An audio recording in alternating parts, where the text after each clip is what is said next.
Hello friends, মোবাইলে এরকম একটা ইস্যু আসে যে ওয়াইফাইতে কানেক্ট আছে কিন্তু এখানে দেখাচ্ছে private DNS server can not be accessed. ঠিক আছে? তো পাসওয়ার্ড ঠিক আছে, নেটও চলছে কিন্তু এই মোবাইলে কিন্তু চলছে না। অন্যান্য মোবাইলে বা অন্যান্য কম্পিউটার বা ল্যাপটপে যখন কানেক্ট করছি তখন নেট চলছে, পার্টিকুলার কোনো একটা মোবাইলে কিন্তু চলছে না কানেক্ট করার পর।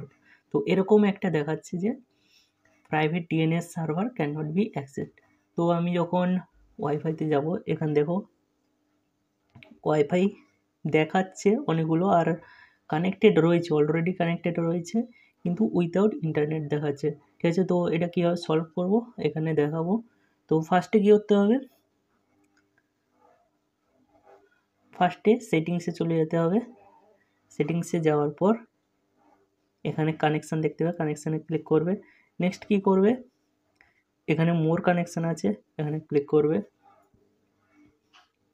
তারপর দেখো এখানে প্রাইভেট ডিএনএসটা অন করা আছে, কুড নট কানেক্ট।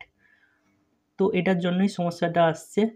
তো এটার জন্য কীভাবে ফিক্স করবে, এটার জন্য এই প্রাইভেট ডিএনএসে ক্লিক করবে। ক্লিক করার পর এখানে private DNS provider host name লেখা আছে, তো এটাকে অফ করে দেবো। ঠিক আছে?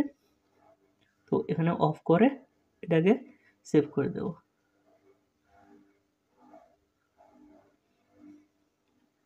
পর আমরা আবার রিকানেক্ট করব।